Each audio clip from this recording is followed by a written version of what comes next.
Can I say how pleased I am to be here at this launch, and can I congratulate Regina on, you know, this wonderful work. I think it is.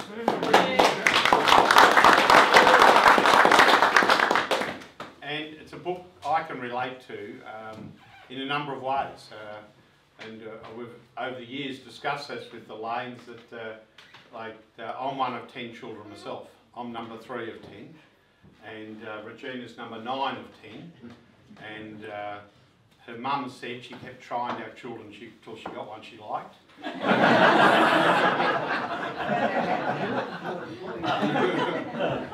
And 9 was pretty close, but 10 was perfect. She didn't tell me that. But so I was number 3 of 10, and some of the other stories that relate so very much to St Brigid's are stories about my upbringing. I grew up in a little place just out of Winchelsea near Geelong, and you know, and there's a chapter here, and I did say I hadn't, but I have actually read that. I looked at that chapter. You know, the chapter about being a part of a family of 10. And Sunday morning, the ritual that you described was the ritual we had. The ritual of getting up early, even on a Sunday after having to get up every morning for school, and then on Sunday you have to get up early again to go to Mass. And our Mass was at 7:30 in the morning on Sunday morning, and we lived 10 miles out of town, and so we had to leave home by 7 o'clock to get to Mass on 7:30, and getting 10 kids organised to get to Mass was always a real challenge, but that was one of the things that was one of the most important things in Mum and Dad's life, and our church was very much like St Brigid's, and you know, when I read some of the stuff about St Brigid's and Mass at St Brigid's, it reminded me of home. You know, that I can still tell you now in our church at Winchelsea, the Napthine sat in those 2 pews. Then it was the Hogans, and then one family of Kellys, then the other family of Kellys. On the other side were the Axons, and then the Brunos, and those people. And Mrs. Axon had a great voice, and nobody else could sing. And all of these things, it just reminds me so much about St Brigid's. And this book is very much about the history of Victoria and Australia, and the history of so many of those communities and so many of those families. And it was about, in this case, you know, the Irish migration here. And there's a reference here that, you know, it struck me that many harvests ago it took fungal disease that ruined a potato crop in Ireland in 1845, which is the very reason I was here today. The very reason St Brigid's is here. So it was the potato famine caused by potato blight that drove many of the Irish to America, to Canada, and many to Australia. And many of those Irish families that came here saw around Tower Hill and Koroit area in Killarney and Kirstall the same rich soil that would grow beautiful potatoes and grow onions and grow their families and grow their communities. So it's a book about that history, the history of the Irish migration, but a history of those families and those communities, and the story of the church being built by those families. You know, literally through the, you know, working, you know, all week from dawn till dusk in the fields, and then doing, you know, weekends building the church because it was so important to those families. And then, of course, the dramatic decision that the church made due to declining numbers and other factors to say that the church would be closed down and would be sold. And then the story takes on a different perspective again, but it's again about the strength of communities, the strength of families, the resilience, and it's also about what makes our communities what they are. And it's about the people and what they're passionate about, and if you've got passionate people, you can do anything. And that's what St Brigid's is all about, that you have people who had a love of that church and what it meant to people, and also they had the passion and the commitment to make a difference in terms of when the church was to be sold, they weren't going to sit down and let that happen. They were going to do something about it. And so many people in the broader community became involved, and it was a classic story of communities and people power and about making a difference. And the only other section I'll read is, or not read, is referred to as, you know, it's towards the end of the race to the finish line, and you know, get your offer in by 9 o'clock, and Father Vanderkamp will accept your offer, and then the comment about, but aren't the others coming in at 9 o'clock? Let's get there by 8:30, and then the great piece I thought about you in Sydney. He's saying, you know, it just made you feel that you need to be home and to join in the celebrations. And and the music played long and loud in the Crosley Hall that cold August night in 2009. And Teresa summed up the sentiment. It's been quite a battle. It was October 2005 when Shane first sat down and wrote a 3-page letter to Father Brian, explaining the significance of the buildings, and first moved the idea that St Brigid's could be the first Australian Irish cultural centre. That's almost 4 years ago now. But it was the collective spirit, she said, and the knowledge that we can do this that kept us going.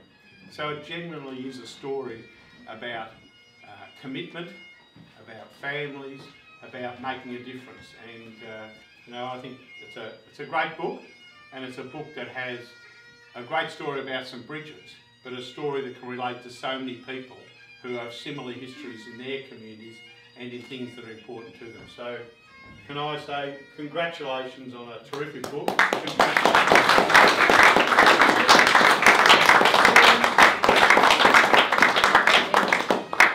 Thank you very much, Dennis, for those kind words and very accurate summary of what's in the book. Now I'll hand it over to you, Regina, to respond.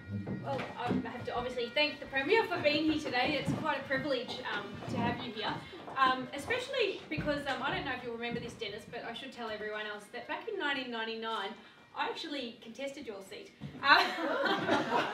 in the Victorian Parliament.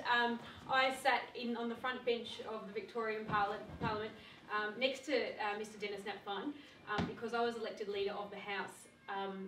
That was in the Victorian Youth Parliament when I was 18 years old. I don't know how you did it because I spent 2 days debating the bills in the House, and that was enough for me. So,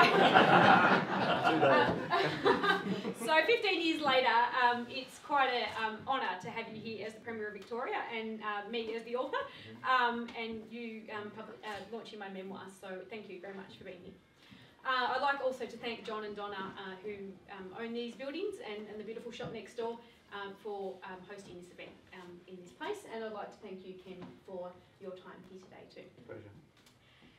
There is so much I could say about the story of saving St Brigid's, and there's so much I could say about the journey of writing the story of St Brigid's.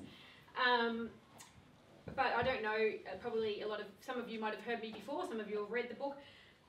So I just was going to share a few reflections on something that's been on my mind of late, in the last couple of weeks even, and in fact in the last couple of days. I've actually been reading another manuscript about a book about St Brigid's, not mine, thank God. I don't have another one in me, not for a long time. A manuscript that's been written by Dr. Helen Doyle, the historian, who I'm helping to publish a book for St Brigid's Centenary at the end of June. And that is a book that's where mine is very much a memoir, my own personal perspective and my own family, and as Dennis has explained, the story of the battle to save it. This next book is about the collective families who have been here for 150 years. But the thing that really jumped out at me the other day when I was reading her manuscript was an issue that is close to my heart and something I touched on a number of times in the book. But Helen's gone to the trouble of doing some quite decent research around the Indigenous people of this land who were here when our ancestors arrived. And she's asked quite a poignant question, I think, that she's asked, what did our ancestors, our Irish ancestors who arrived around the 1840s, 50s and 60s know and understand of the local Indigenous people? And I think it's fair to say that the answer is probably not a lot. That there was fairly limited interaction between black and white people at that time. There was fairly limited insight and understanding of the plight of the Indigenous people, of their 40,000 year history and of their culture. And I think some of that would be attributable to the fact that there was fairly limited education and literacy. And so the conclusions we can draw about what happened at that time are limited, because much of that hasn't been documented. It's very thin resources around that. I've been thinking about this in relation to the celebration of the 150 years of Framingham the other day, and it was an event that I heard a lot about, and I heard it was a fabulous day, and unfortunately I missed it. But I was thinking, in the St. Bridget's community, where we have been incredibly lucky to have the contribution of the Indigenous community on our side, and there's some great pictures in here of the late Ruby Hunter and Archie Roach when they so generously gave us their time and stood by our side and helped us save St. Bridget's. The irony of which is not lost on me. But the reason I draw on that reflection is that people ask me all the time, why was I motivated to write a book? And I think that reflection offers a couple of insights. The first one is that our ancestors didn't have that education necessarily, or the resources or the literacy to record their stories or to record their interactions. And so therefore we have limited ability to know what happened in the past. But I'm lucky enough to have that education and to have those literacy skills and to have the resources to document it. And so I felt a great responsibility to the generations to come for the next 150 years to ensure that that story was recorded. So that's one reason, one very real reason why I wrote this book.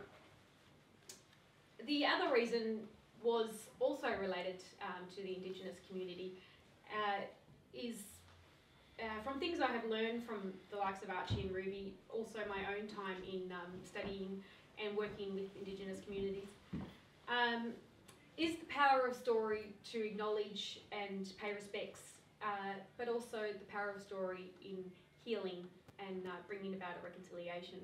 Because we know from the Indigenous story, we know from conflicts around the world, that no struggle comes without paying a price, no struggle comes without communities who had to work hard and sometimes sacrifice, as our ancestors did and as we have again and still are. That there is always pain and loss and suffering, and and everybody has to pay for that, and our community is still paying for that. We are still trying to pay off a mortgage, and so I think the story is also hopefully trying to tell this story in its fullness is an opportunity for our community to recognise what's gone before 100 years ago and what's gone on in the last decade or so, and particularly the last couple of years as last 5 or 6, 7 years as we've fought this fight. Find him.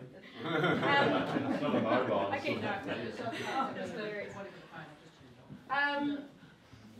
So yeah, I'm hoping that this story enables us to know perhaps what our ancestors might not have known, to record what happened and ensure that everybody knows, and that we then can move on and progress as a community, but also as a society, because I think, well, not actually I think, a lot of people are telling me how this is actually rather a big book.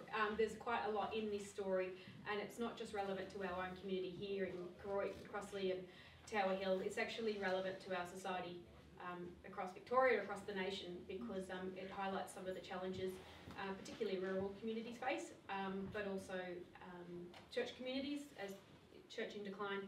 So I think in sharing the story, hopefully we can avoid that old adage of people who fail to acknowledge and learn from the past are doomed to repeat it. Hopefully this is a means by which communities elsewhere can learn, can empower themselves to stand up and fight for whatever it is they believe in, whether that's a church, a playground, a community theatre, a pub, whatever it is that they value and brings their community together. So I hope you enjoy the read. Certainly other people around the country are telling me how much they have enjoyed it because of the inspiration of our community who did fight that long, hard fight, and who did prove, as Dennis has said, that when people come together and they believe in something and they're prepared to stand up and fight for it, that they can achieve remarkable things. So. All right.